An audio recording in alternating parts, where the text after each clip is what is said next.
And he has a nice little mustache and little beard and smoking something.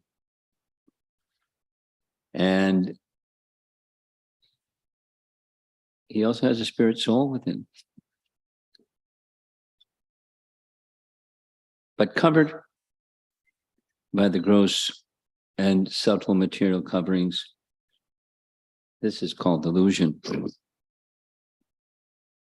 Thus covered, the living entity identifies with the material body and becomes subjected to a sense of false ego. Remember the first chapter.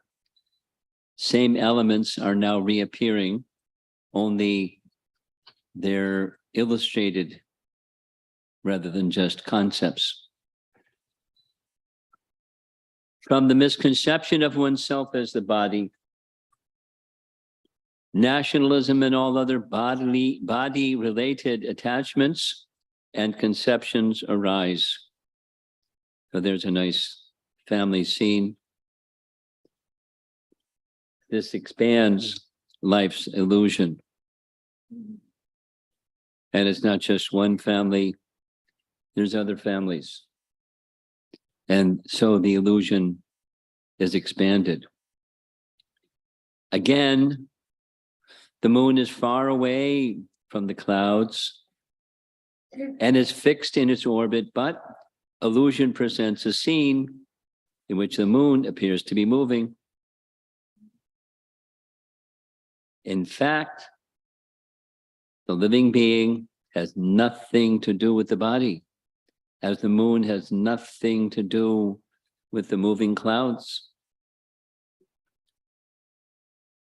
Now what to do? The path of knowledge fixes the living being in the orbit of spiritual activities. Nice sentence, huh? The path of knowledge fixes the living being in the orbit of spiritual activities. I like that sentence. So another image from that light of the Bhagavata type of image is this one.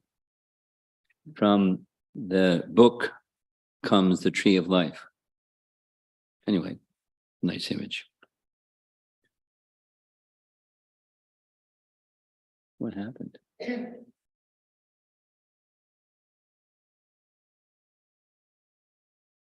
So there's, let's go back.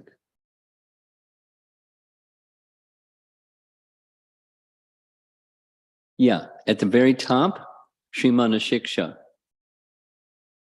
We made reference to this before. So what the point here is that what Prabhupada is writing is not, it's from Canto 10, Chapter 20, but the particular message is very similar or drawn from Manashiksha by Raghunath Das Goswami. And what Raghunath Das Goswami writes in Manashiksha, in the third verse, is that these scriptural writings, they're bestowing light or jewels or great value into society, within society, just from the scriptures themselves. It's the greatest of all wealth, greatest of all wealth. Unfortunately, many people don't see that wealth, they see something else. Living beings should not float with the misconception of the temporary body.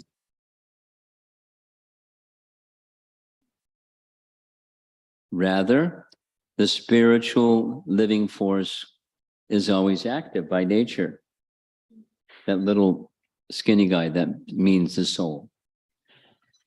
That's us.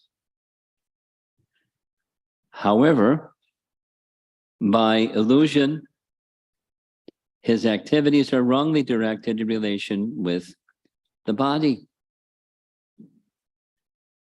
Now, this is Bhagavad Gita chapter 2, but Prabhupada is bringing it into light of the Bhagavad because they're the same message.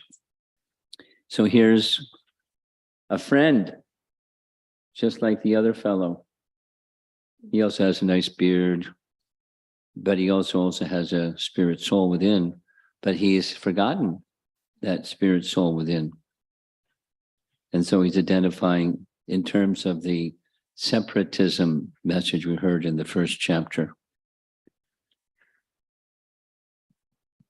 Now, what's the fruit of knowledge? Many people have an idea that the fruit of knowledge is liberation. But Prabhupada's teaching here for his audience in Japan is liberation does not mean stopping activities. It means being purified of illusory activities and becoming transcendental to relations with the gross and subtle bodies. I mean, he's covering a lot of ground with his readers. And back again to this image of light descending. In this case, it's descending onto a lotus flower in this image. But this is the effect of transcendental knowledge. It awakens the lotus, or the lotus of the heart, or delivers one from the misconception of, I am this body, and things in relation to the body are mine. Note that there different messages are repeating, slightly phrased differently, but the theme is getting through. So that was the first of 5 verses in this section. Next is chapter 17. And he uses this strong language more than once. The dark well of householder life. Now, he's not opposed to persons being householders, but the dark well of householder life is problematic. So here's the image of nature. When the clouds appear in the sky, the peacock begins to dance in ecstasy as a sincere soul becomes overwhelmed with joy at the appearance of a saint at his house. But some people don't become overjoyed at the sight of a saint in their house. Something else happens. Go away, or worse. Despite that resistance, the duty of sages and saints is to go from door to door and thus enlighten the householders in spiritual knowledge. We saw this fellow before. That's the image of a sage who, understanding what his duty is, whether there's reception or not, the sage is doing what sages are supposed to do. And of course, Srila Prabhupada performed that same duty himself. There's the dark well of household life. We'll see this image a few times. The dark well of household life kills the soul. Now, souls can't be killed, but metaphorically at least. In a dark well, the frog cannot see the free light of the open sky. The dark well of householder life kills the soul. There he says it again, twice. Kills the soul doesn't mean souls are killed, but the purpose, the higher purpose of the soul is killed or stopped by the dark well of householder life. One should therefore get out of it so that he may see the light of spiritual vision. He's not advocating sign up in the divorce court, but rather the undue attachment is something that's detrimental. And while being situated in household life, don't remain attached, rather become attached to the saints and sages. Saints and sages mercifully try to uplift fallen souls from the dark well of householder life.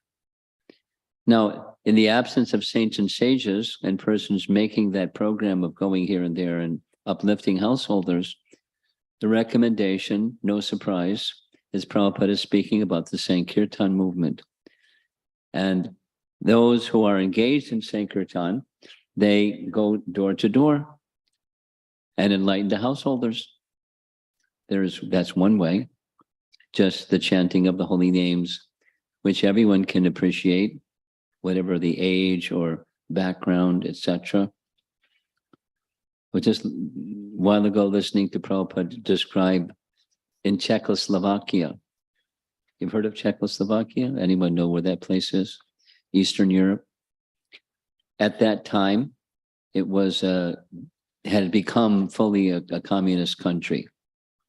But Prabhupada was advertising in a public lecture that he just got reports that the devotees are going in the parks and public places, large Sankirtan party, and people are very happily participating, and the Sankirtan movement can't be stopped. Now, it's been curbed in places, but it can't be stopped. Transcendence cannot be stopped by something material. So it's a way to reach people in transcendence through the congregational chanting. In the dark age of Kali, people in general no longer take pleasure in the presence of saints and sages, nor are they interested in spiritual enlightenment. In fact, safety of the saints and sages may be put at risk. Despite danger, they take all risks to propagate the message of Godhead. One of those, we're going to identify 3 risks. One of them was at the San Francisco Rath Yatra. I don't know if that image is clear on your screen, but that's a Black Panther. In the 1960s, during the counterculture era, there was a group of revolutionaries, the anti-war group. They called themselves the Black Panthers. So they were more violent than the Vietnamese War. They're very violent. And for some reason, unknown reason, they developed an attitude against Prabhupada. So the devotees heard that there was a plan at the second San Francisco Rath Yatra that the Black Panthers were going to attack Prabhupada. So what did the devotees do? They wanted Prabhupada to not go to the Rath Yatra, but he insisted on going to the Rath Yatra. So the devotees got sticks, like baseball bat kind of sticks, not guns. But when the Panthers came to attack, they protected Prabhupada. And they backed off. So Prabhupada was safe. Oh, this is the one. There we go. Similarly, some of you may know this history. Bhaktisiddhanta Saraswati Thakur's life was threatened more than once. One of those scenes is pictured here. It appeared, a photograph that appeared in a newspaper. The devotees, in large numbers, were doing Sankirtan in the streets of Navadvip. The Brahmanas in Navadvip did not like Bhaktisiddhanta. The reason they did not like Bhaktisiddhanta is that he was establishing the birthplace of Chaitanya Mahaprabhu was not in Navadvip, where their livelihood was depending upon people thinking that the birthplace of Mahaprabhu was in Navadvip. That's on the western side of the Ganga. But his father, Bhaktivinoda Thakur, had established it's on the eastern side of the Ganga.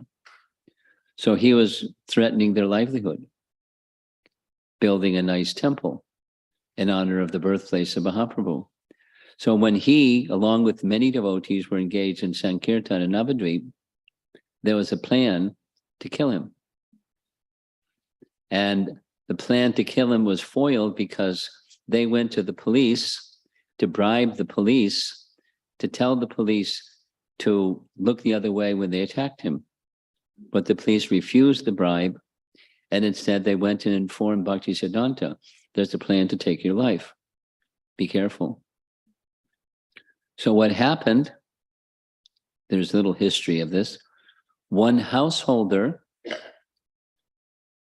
went in a private place with Bhaktisiddhanta and they changed clothes. Bhaktisiddhanta put on his household clothes, and the householder put on Bhaktisiddhanta's sannyas clothes, and they came out and he escaped. And the news, so there wasn't an attempt on it didn't happen, but it was planned. And then the newspapers got wind of it. And there was a big write-up in the Navadvip newspapers, like 5 different papers writing the whole scene. And the people who were involved were caught by the police. At least the gundas, the ones that were hired, not the ones who hired them, were put in jail. And they went to see Bhaktisiddhanta on the eastern side of the Ganga. And they asked him if he wanted to press charges, because if not, they would be released. And Bhaktisiddhanta said, I don't want to press charges. They've done a great service to Chaitanya Mahaprabhu. We got more publicity from this event than we could have doing anything else. So I've done a nice service. I don't want to press charges. And that's how it ended. And Bhaktisiddhanta's father, Bhaktivinoda Thakur, he was also, his life was at risk for just being an honest man. As we know, Bhaktivinoda Thakur was appointed by the British government as the chief magistrate in Puri, which is next to the governor, the next down in the pecking order of authority. But in addition to being the magistrate, he had an additional responsibility of overseeing the Jagannath temple affairs. So one of the things that he discovered shortly after he was posted in Puri was that the king had, I guess you could say embezzled, but misappropriated a lot of money. And then 80,000 rupees was a lot of money. Multiply 80,000 by whatever the factor is today, maybe 80 times 80. And the fine, it was the king of Puri was fined that many rupees feeding Lord Jagannath 52 times a day until that debt was paid. It's something like saying, you have to take care of sponsoring the Sunday feasts for a year. Now that's an honor. But instead, the king became insulted. And what the king did was he made a plan for 50 pundits to chant mantras for 30 days with the intention of killing Bhaktivinoda Thakur. And of course, they weren't supposed to tell anybody, but the word got out. And Bhaktivinoda Thakur did nothing. He could have done something, but he understood he would be protected.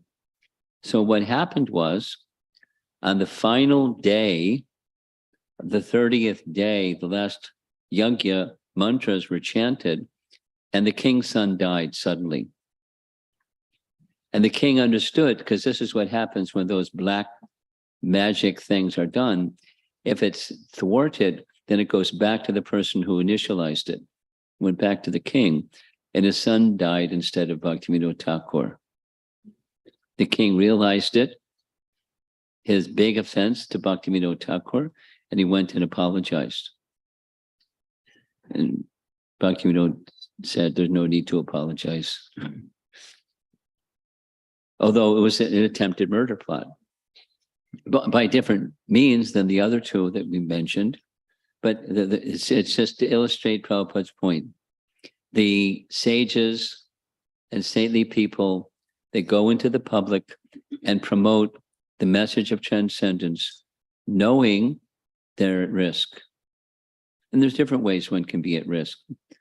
Like Radha was describing one of them, being with people who are not devotees. You go in the midst of people who aren't devotees, and it's a risk. But it's also a risk if you don't go in the midst of non-devotees to try to give them Krishna consciousness.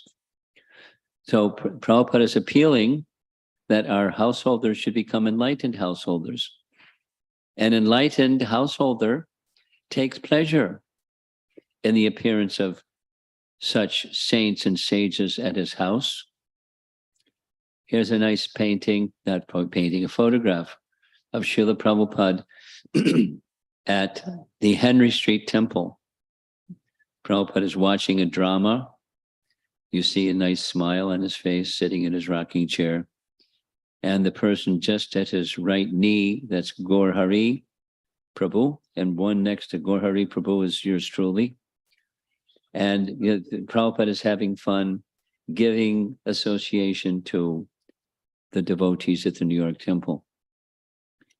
It's the duty of saints and sages to enlighten the fallen souls, and reciprocally, it is the duty of the householder to receive the saints and sages cordially, as the peacock dances in ecstasy at the presence of clouds in the sky. Now, the material existence is sometimes likened, as in Shikshastaka, to a blazing fire material existence, Bhava Maha Da Bhagni. So the fire of threefold miseries experienced by materialistic men can be extinguished only by the cloud of mercy of the saints and sages who can pour down the water of transcendental messages as abundant as the rainy season to put an end to the miseries of the householders. So here's a nice painting showing the downpour of rain, ending the scorching heat of the summer and making things very nice. And here's our dancing peacock, who, seeing the clouds in the sky during the rainy season, they like to dance.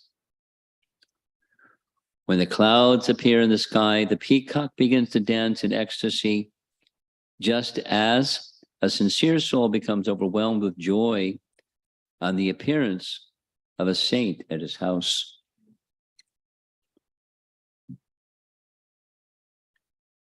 Some more peacock paintings. They're a nice subject for artists. No, I don't think it shows. Yeah. Yeah, there it is. Okay, good.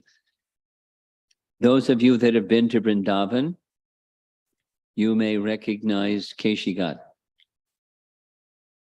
Keshigat?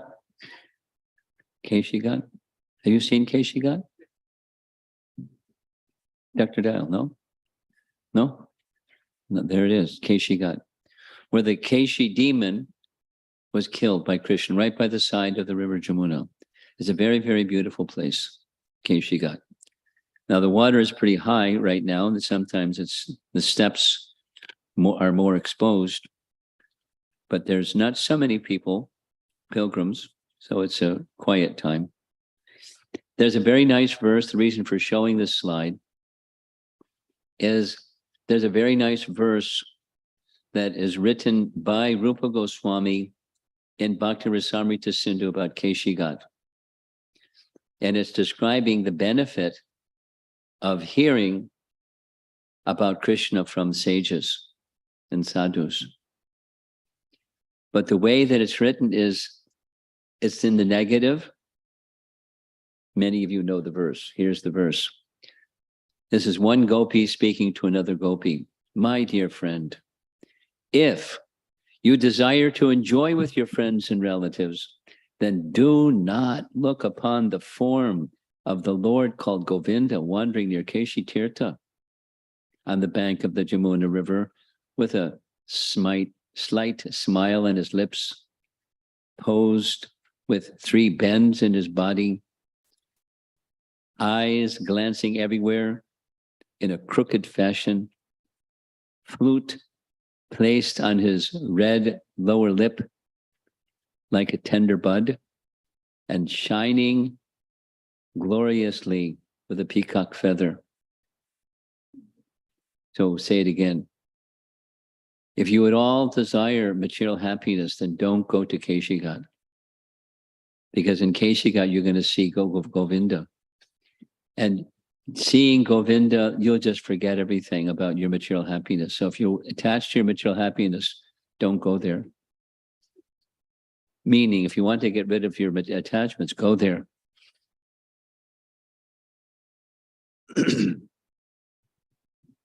So spiritually inclined householders become very happy receiving sadhu, like the peacock seeing the clouds in the sky. A materialist may cause trouble for the sadhu who comes to their home or comes to their country or comes to wherever they come to. So that's 2 verses or chapters out of this section. Next is chapter 18. So it fits in with the seasonal changes, but Prabhupada is taking it further, not just seasonal changes, but the movements of time that move creation and dissolution. So what happened here? There's the image. This is the artist from China, the lady that made these paintings for the book. And here's the text. Many plants and creepers that were almost dead during the month of April and May, are now visible again in various forms, for they are nourished by their roots in the moist earth. These numberless plants and creepers resemble persons who dry up in severe penances for some material gain, but then achieve their objectives and become luxuriously fat, nourished by sense enjoyment. Far out, huh? So the text is going to show up at the top, and then Lord Brahma starts to get bigger. When the daytime of Brahma is over, the manifested creations of the universe all vanish, and after the end of Brahma's night, the creation is manifested again. So cycles of time is the message. The entire cosmic creation in its manifestation and non-manifestation resembles creepers and plants that appear and vanish after the rainy season. It is true. I mean, during the rainy season, all kinds of things grow luxuriously. During the hot summer, they're not visible at all. They exist as seeds. We're going to hear about the seeds. And they're manifest, but if they're not continuing to be nourished by water, they then dry up. And after the rainy season, they also vanish. Even when the plants and creepers are no longer to be seen, their seeds remain. Here's some other seeds that remain after the rainy season. And Prabhupada describes from seeds grow plants and trees, etc. Dormant seeds fructify in contact with water. It's just nature's arrangement. So the rainy season produces very nice, interesting things, many, many, many interesting things. Similarly, spiritual sparks come out. What does that mean? The spiritual spark is the spark of life within, and as that spark of life within comes out, then forms of life manifest, or there's no forms of life without the spark. Matter doesn't move without the touch of spirit. Very simple, very simple, very simple. Matter moves, and people see the movements of matter, but they don't see what's moving matter. But it's the spark, spiritual spark that moves matter. And then once that body is formed, then comes the engagement in sense enjoyment, if one is forgetful of what's behind it all. So there's this perpetual cycle of creation. Whoops, what's going on? Here we go. Creation and dissolution. Regardless of the species, all seed-like spiritual sparks, dominated by the desire to lord it over the material nature, again exist in a dormant state after the cosmic manifestation is annihilated. He's just going through cycles of time with the rainy season, prior, during, and after. That's one cycle of time. And then expanding it to the bigger cycle of time, creation and dissolution. But the spirit, as seeds continue even after the rainy season, so spiritual sparks continue even after cosmic annihilation. And when again creation comes, the spiritual sparks manifest forms and move about.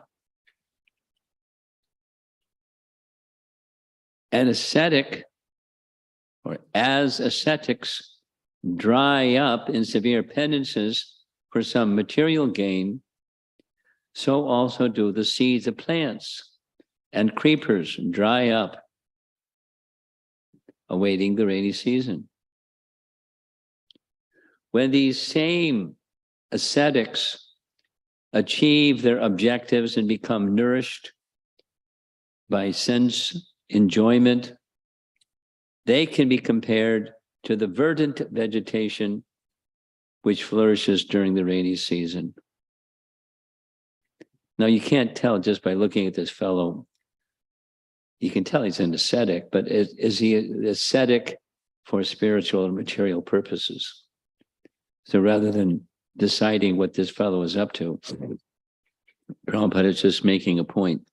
There are some ascetics that want some material gain. And when they get the material gain, their body doesn't look like this. But sometimes after the gaining of the fruits of their austerities, they again become materialists. Then but the meanwhile, this greenness may be abundant as like the fruits of their austerities of materialists. So now, what's his recommendation? Where is this going? Back to the topic of liberation. To attain liberation, one must be completely purified of perverted forms of desire. Remember his audience, it's these people in Japan.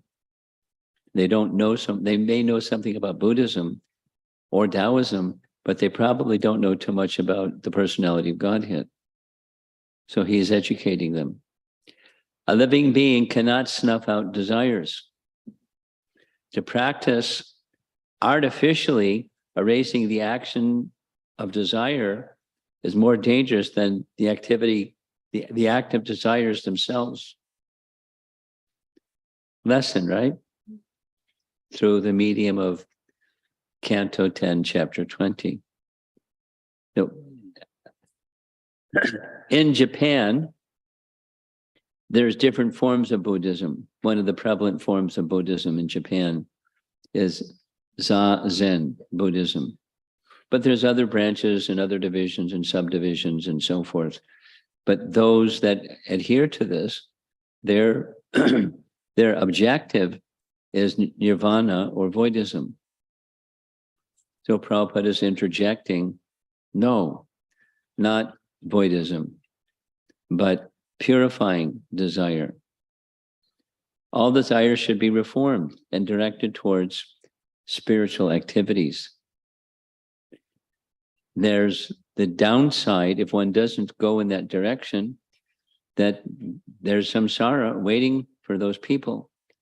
Those same desires will repeatedly manifest themselves in different varieties of material enjoyment, thus conditioning the living being perpetually in material bondage. Supposing somebody is successful in suppressing a material desire, it doesn't go away. The seed still is there. Remember the metaphor. The seed is still there. They're just not, there's no nourishment of that seed because they've suppressed the tendency of that desire, but it doesn't go away because the seed is there. Time passes. Here comes some sense object or some facility, and it manifests again, birth after birth. The samsara program will continue endlessly because it's not the solution. Become desireless is not the solution, but purifying desire is the solution.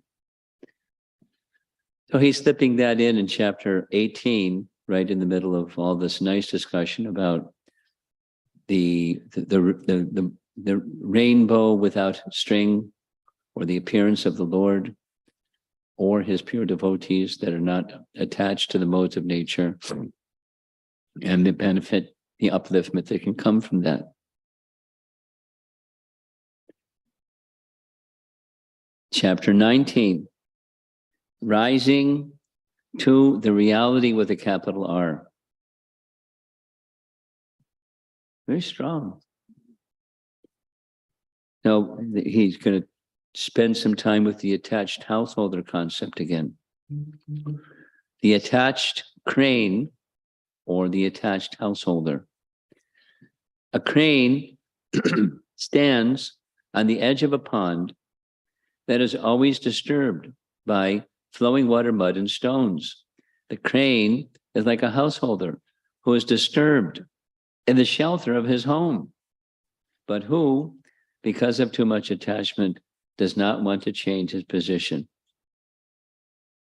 Again, he's not advocating divorce. He's advocating become attached to transcendence, and just don't become too much attached to the temporary, which is limited and miserable.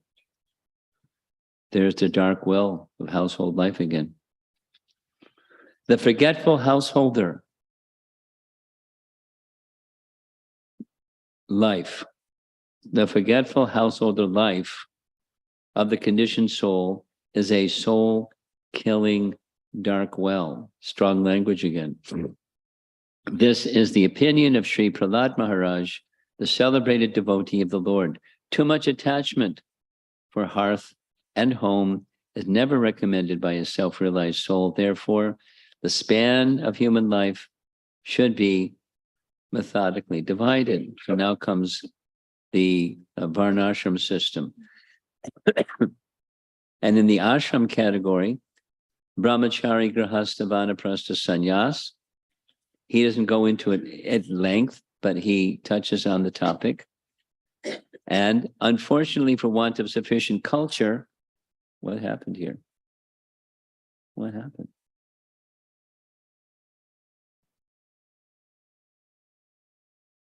There's a missing slide.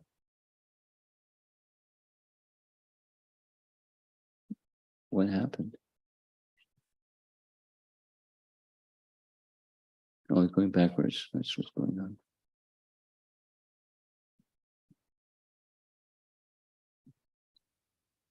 There we go. I was hitting the wrong button. Unfortunately,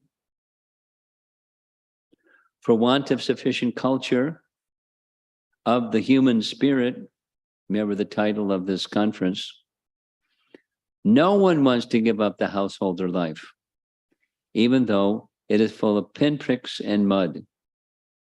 That's like the crane that's in this uncomfortable position at the edge of the lake or pond.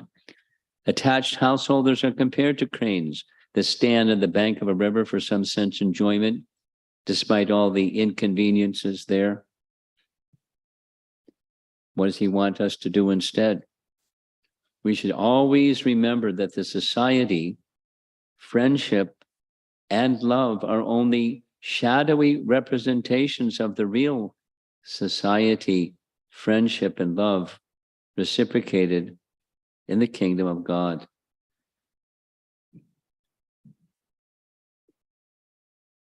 I'm really amazed and appreciating the boldness of our founder Acharya and how he's addressing his audience.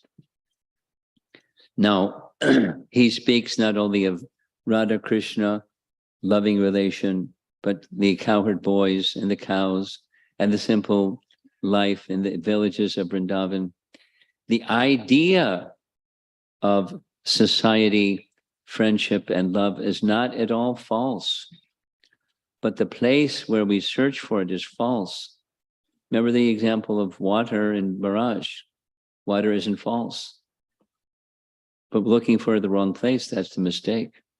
So looking for society, friendship, and love in the wrong place, that's the mistake. The place where we search for it is false. We have to give up this false position and rise to the reality. That should be the aim of life. That is the result of cultivation of the human spirit. Nice.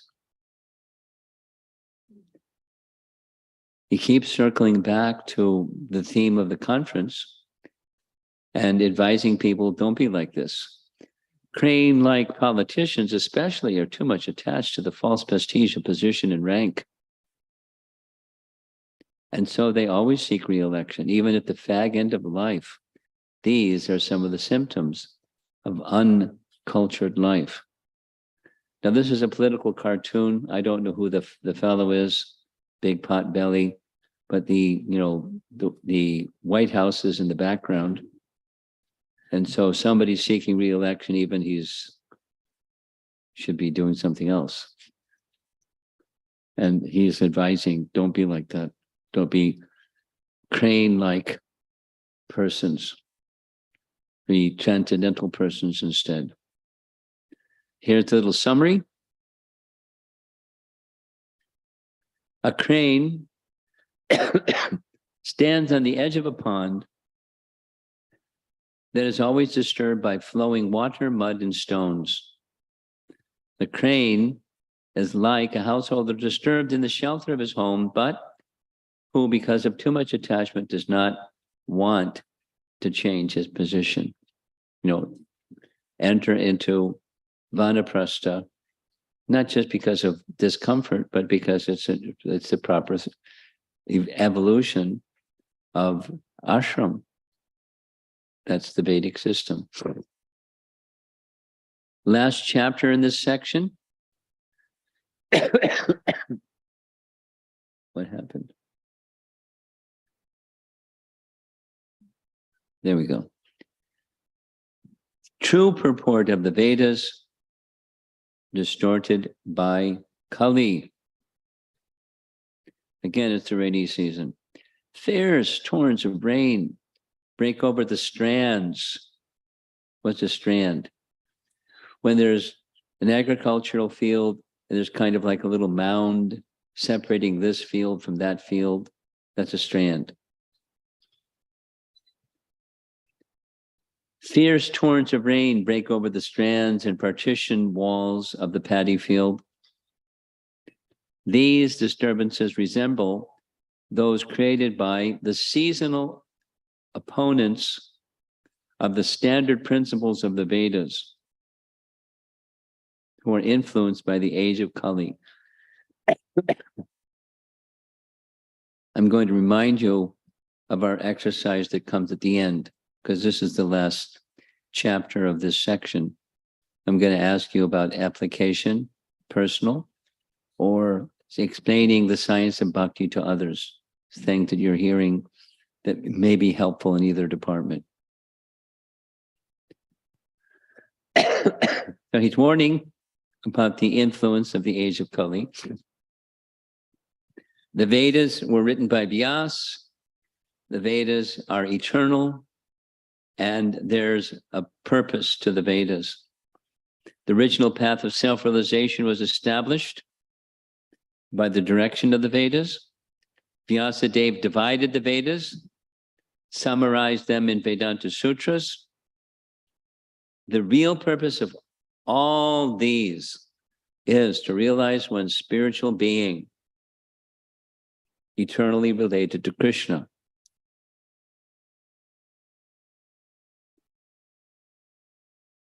It must be that Prabhupada was presuming that these persons, some of the persons at least, would be at least somewhat in knowledge of the Vedic texts, because otherwise, how would they be able to follow any of this?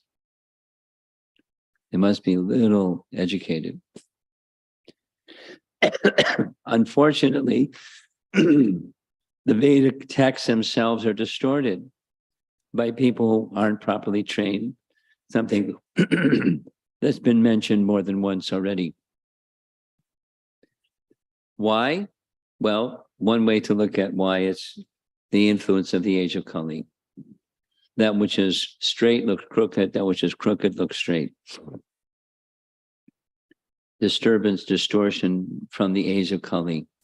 The path of the Vedas does not accord with any principle devoid of an eternal relation with God, attainment of his devotional service, and culmination in transcendental love for him. Very straight, very, very straight, strong. And that's it for this section.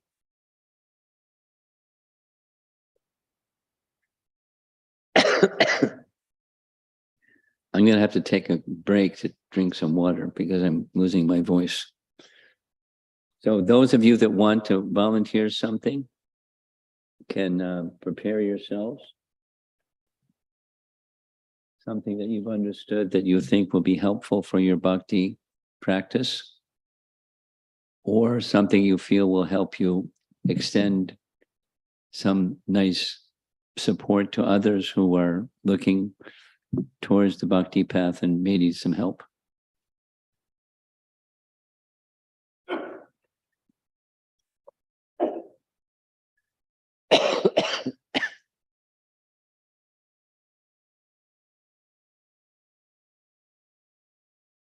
I have to end it to India and even Vrindavan. There's a very special mercy when you go to Vrindavan and you catch a flu. It's been with me now for 4 weeks. Flus in America are small time. They're not very merciful. Flus from Vrindavan are very merciful. They just stay with you like a friend. They won't abandon you for anything.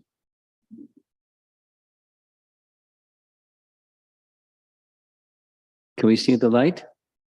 And bring the microphones around.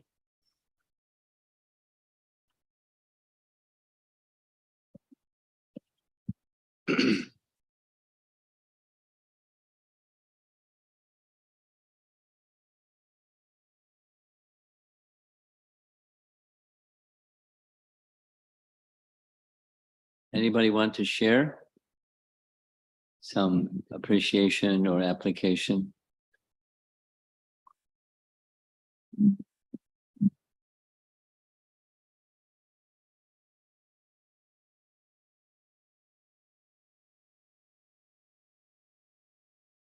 Hare Krishna Maharaj. So I was inspired by how sages and saints go to the householders' home and only to give them spiritual transcendental knowledge and uplift them. So I was thinking that instead of being attached to householder life, because anyway we have the love towards other living beings is not unnatural, because in spiritual world also there is love between Krishna and everybody. So I want to develop that love towards the spiritual personalities and see everyone in a spiritual way in my family also, so that Very good. there is a spiritual relationship. Very good. Thank you. Very good. You heard the message well. And then apply it.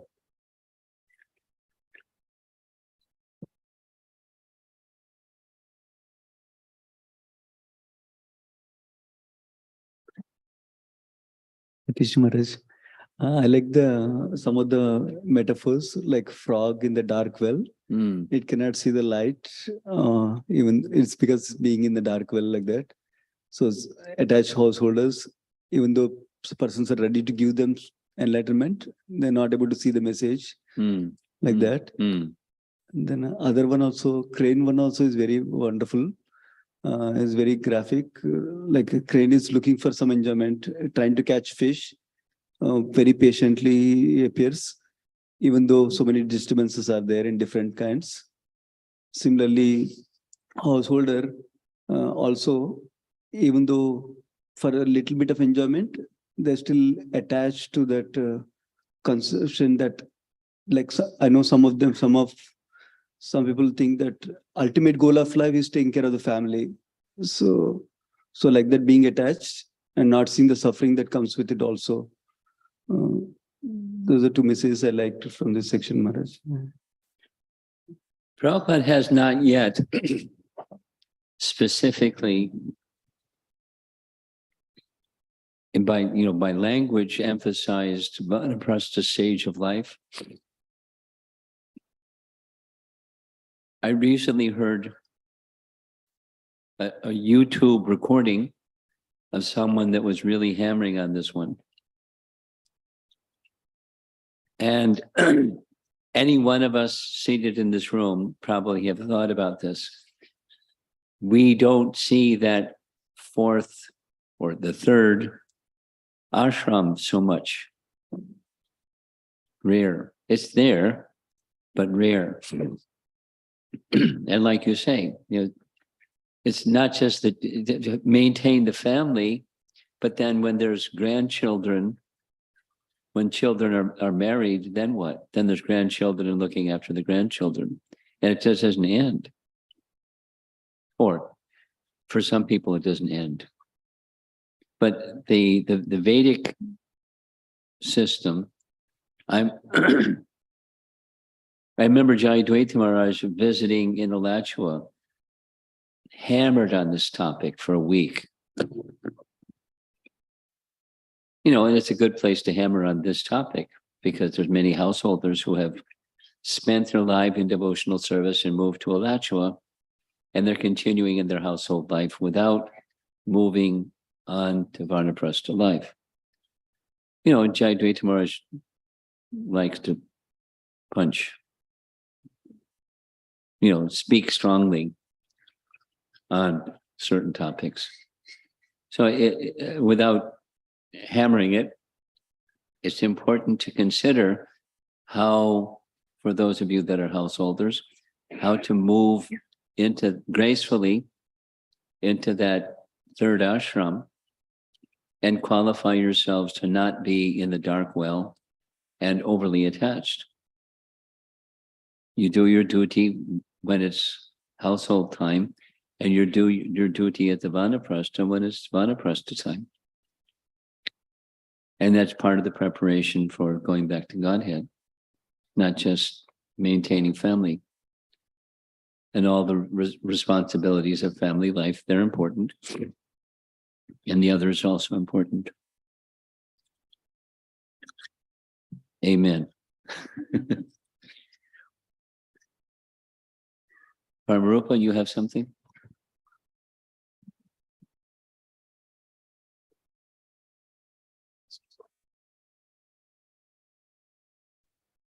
The contrast between the attached householders and the sages and the saints was very stark here. That attached householders, they don't take pleasure in the presence of the saints and the sages. And on the other hand, the saints and the sages, they are taking all risk to benefit them and are ready to even sacrifice their life to give them enlightenment. So that's what I was looking at. And the sages and saints are not necessarily renunciates. Bhaktivinoda Thakur was not a renunciate. Bhaktivinoda Thakur had 10 children, but he was a saint and a sage. And he was risking his life doing what he was doing. I mean, another besides this example of the king trying to kill him, Vishika Sen also. His wife, Bhaktivinoda Thakur's wife, requested her good husband, Bhaktivinoda, let him out of jail. He's cursed our daughter, and the daughter has big high fever, and we don't know if she's going to live. Just let him out of jail and release our daughter from this curse. Abhishek Sen, he wouldn't do it. And he himself had a fever, and he didn't stop. I mean, it wasn't foolish, but was fearless, knowing that Krishna would protect him. There's other examples. So basically, my point here is the saints and sages doesn't just mean, okay, I'm a householder, so that doesn't apply to me. It applies to persons who have received, and their obligation is to also give. And they may not travel around the world like Prabhupada did. Bhaktivinoda Thakur just was within his sphere of activity, but was very clear and fearless and bold in presenting transcendental messages to all groups of people. All groups of people. As a householder. Yes.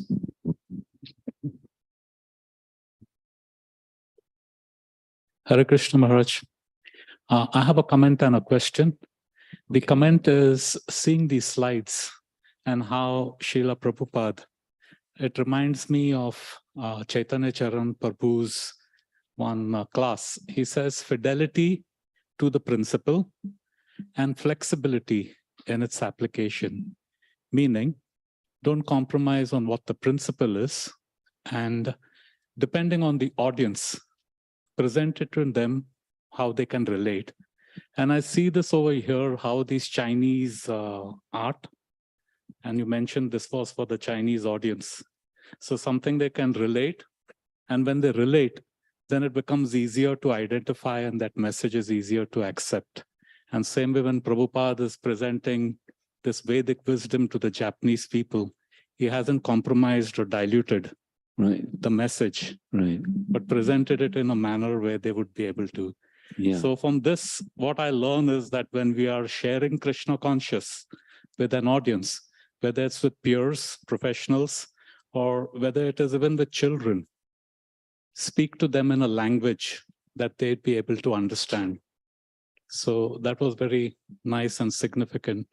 The other question, the question that I have, my personal state, I'm middle-aged, fast approaching senior citizen status, soon to be empty nesters, children are grown, they're working. And what I find now is that my wife and I have more time to pursue Krishna conscious activities, either in temple or seva, or even at home, the discussion is around questions, what do you think of this, and your philosophy, something. It's more Krishna conscious oriented. However, what I see is that my wife, as a woman, and I see this more in women, they're more attached to the children. Like she still treats my grown kids as babies. Like my daughter's 24, my son is 30, and she still says, oh, chases them to eat this, eat that, and you'll fall ill. And in a state of this vanaprastha that we're talking about, to kind of get detached from the family life, I think it is easier for Prabhus to do that than for Matajis. And then what about my responsibility to my wife? How would that work, especially in this stage? Now it says we understand that the wife would stay with the son, but there is no longer the nuclear, it's all nuclear family. There's no longer the joint family. So tomorrow he'll get married. Will his wife accept a mother-in-law staying with them? What happens in that case? You know, am I shirking my responsibility? Isn't she my responsibility? So how do we address this Vanaprasth thing? Okay. I'd like to go back to something you said at the beginning. You made 2 points, some observation and some question. Yeah, observation. What you said is something that I said in one of the earlier classes on Thanksgiving Day. And I used, the language was different, but the message was the same. I used the very beginning. Prabhupada was a forerunner of bridge preaching. And the language I was using was bridge preaching means, to me, we're over here, somebody's over there, and there's a big gap between us and somebody that's over there. So what you do is you build the bridge, and you go over on the other side of the bridge and you hang out with them on their side of the bridge. And, you know, aware of what your mission is, it's not just like recruiting, it's giving association. And giving association where they understand that you accept where they are, and you're a little bit familiar with where they are, and they start to feel comfortable that here's somebody that understands me, and they're accepting me, and they have some trust in the integrity and character of that person. And then we, the bridge preacher, point to the bridge and say, would you like to check out this bridge? And if there's trust, they'll take a step or two. And in Prabhupada, my understanding is that's what Prabhupada is doing, the bridge preaching, making the message relatable to the culture of the people. But at the same time, you know, our founder Acharya was powerful. And so Krishna came out of the box real quick. But he knew how to do it. And he had the stature to do it, the age and the spiritual Shakti to do it. So many of us would go a little slower than what Prabhupada did, but that's okay. He's Prabhupada and we're who we are. But the principle applies. So another way of saying what you just said. Expert. Masterful. Now this other thing, as you were describing how ladies often still think of their children. There's one devotee, I won't mention name, but the son was like this and the mother was like this. And I said, your son is much taller than you. How did that happen? And she smiled. I don't even think English was her principal language, but she said, he's still my little boy. But he's spiritually grown. He's taller than me, spiritually.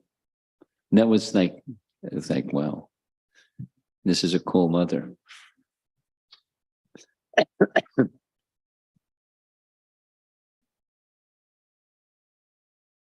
The answer to my response or answer to your question has two parts. Mainly, householders today should be thinking about the question that you're asking at this stage of your life when they were younger householders.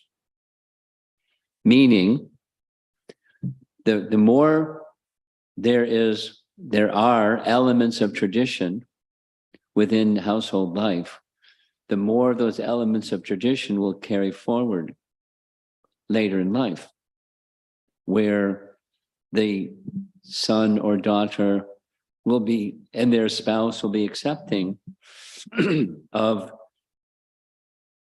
there's somebody else in the family besides the two of us and our children. And that's, respecting of elders. So the culture a respecting of elders is not just for taking care of your wife, but it's a culture. When there's a culture of respecting elders, then it'll preserve itself through time. Let's say it the other way. The further one goes from tradition, the more one is going to run into anomalies and impassable situations. So my response is best to think about those things earlier. Now, whose responsibility is it to think about those things earlier? One could say it's the responsibility of Guru to train disciples to be as close as possible to tradition, because that's what's going to preserve well-being going into the future of the Hare Krishna movement and yourself and your wife and everything, the tradition. Now, Prabhupada broke tradition in certain ways, depending upon culture. For example, Prabhupada didn't have ladies worshiping deities in the temples in India, because culturally that was a no-no. But at the same time, the iconoclast Srila Prabhupada had Jamuna install Radha Govinda on the pandal right there in Jaipur, in the public display, where it could have easily have been. There were sannyasis on the stage and others who could have done, but he had her do it. He was making a statement. He was conscious. So he followed tradition, and he also broke from tradition when circumstance called for it, etc., without listing. But it was on the strength of two things: scripture, for example, giving Brahminical initiation to persons who weren't born Brahmanas, men and women, and the scriptural support for that. And he did it in the face of criticism. But then the application of that was specific for time and place and the audience. So back to your question, what to do today when you don't know what's going to happen when you move towards Vanaprastha stage and your wife is still thinking she's attached to her little kids when they're no longer little kids. So there's time remaining for giving some instruction to your children. This is what's important in cultured life. I mean, time isn't over. A lot of time has passed, but passing on that understanding traditional culture, and there's a reason for it. There's a very good reason for it, starting with respecting elders and respecting mother and father as part of Vedic culture. And some are going to receive it well. Some it's going to be on the fence, and some aren't going to receive it well. And that's just the way it is. You want to say something further? Thank you, Maharaj. Yes, I agree with your explanations, but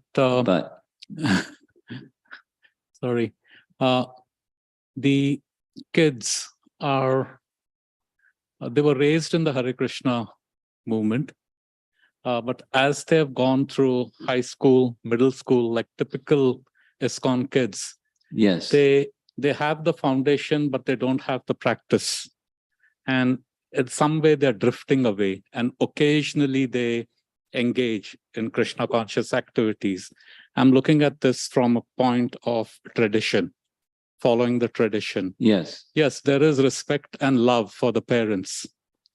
But so I do not know, we haven't had this discussion that, of Vanaprastha and would you take care of mom or anything like that. So in my mind, I'm trying to reconcile Maybe I'm wrong, I don't know. Just as they say sannyas is not the robes, but it is a state of consciousness. Similarly, can vanaprastha be a state of consciousness where the aged husband and wife live together? Yes, But okay. yes. That's a standard. It's not the only, but it's a standard method of vanaprastha. Well, you know what it is. I'll just say it because you already know what it is, but you're bringing it up. So the husband and wife don't separate, but the husband and wife will go together to holy places and come back to the home and spend some time, and then go to holy places, detachment and attachment to transcendence together, come back. Sometimes the husband will go alone. So the wife becomes accustomed to, my husband isn't just by my side all the time. So it's just kind of incrementally moving in that direction. And then the details have to do with, the heart and the feelings and the sense of feeling protected and all the other factors that are maybe not so clear at this particular stage. So again, it's principle and flexibility. Fidelity to principle and very flexible in its application, depending upon the personalities, the children, the wife, yourself. But there are various models to select from, and the closest that you and your wife can get to a traditional model, the better. But there are variations even within that traditional model. Traditional.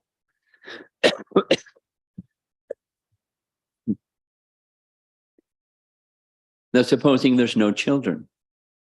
I mean, you don't have that situation, but there are those that have that situation. There's no children for whatever the reason, different reasons.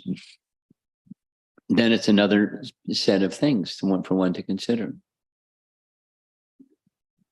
So it may be just the vanaprastha stage, and then, considering the needs of the wife. Maybe then there's different options.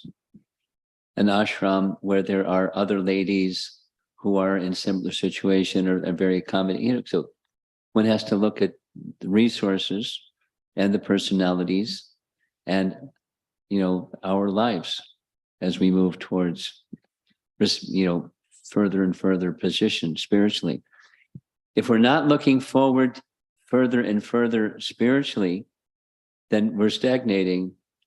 My understanding in principle is one is progressing or one is regressing. There's no standing still. So one has to continue to move forward with models that are appropriate for the personalities involved.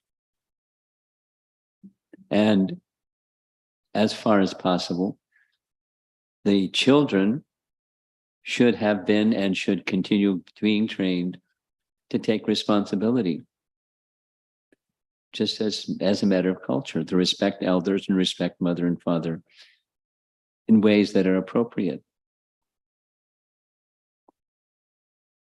It's a nice topic. It's an important topic.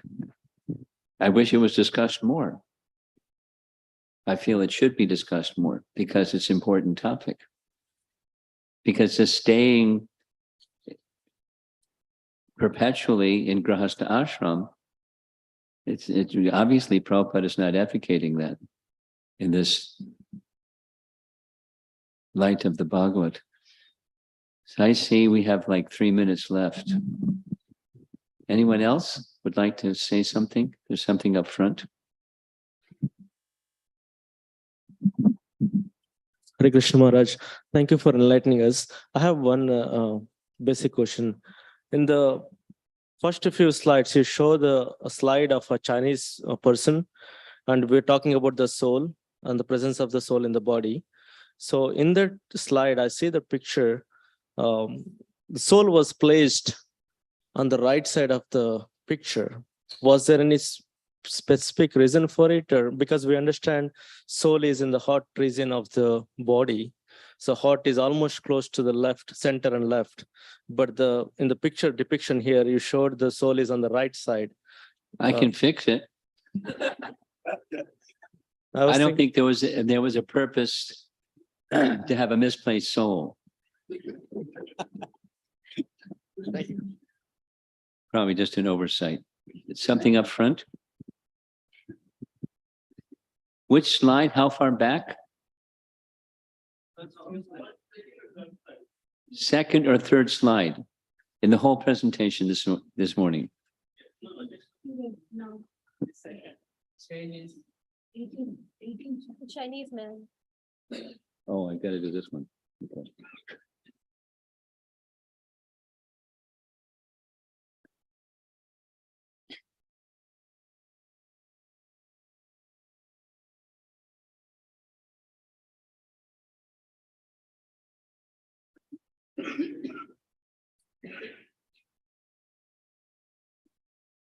This one? No. This one? No. Keep going back? The Chinese man who was smoking something. That one? No.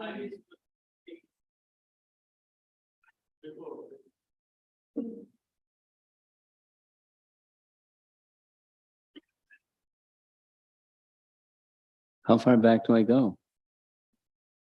Starting with this one. Keep going?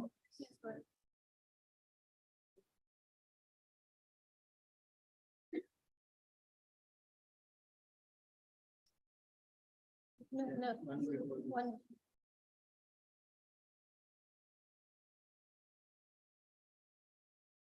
One more. Oh, that guy. Okay, I can fix it.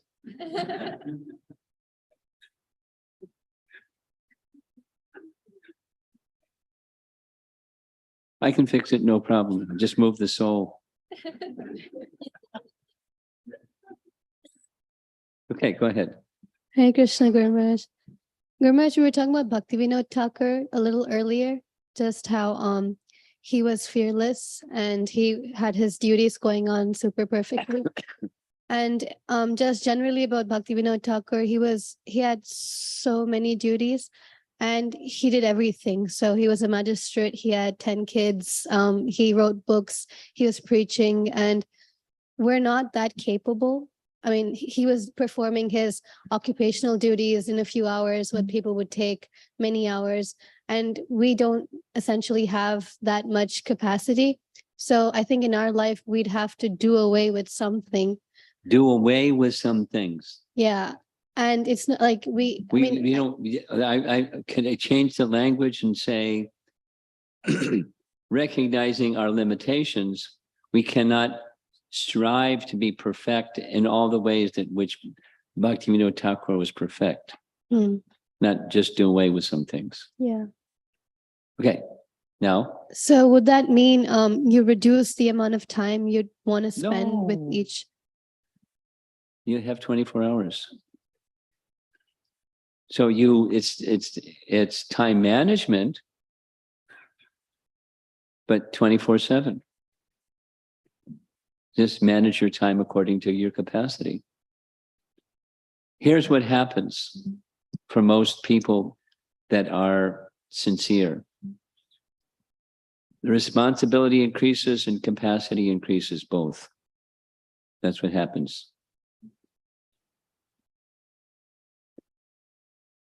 The necessary ingredient is sincerity, also humility, recognizing I don't have the capacity, but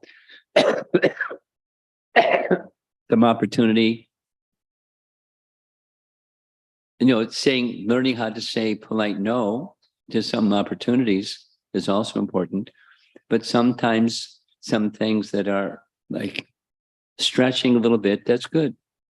Stretching too much is not good. Okay. It's 11:30. And my understanding of our schedule is what? 12:30. We'll see you in 1 hour. Hopefully. Srila Prabhupada ki? Yeah.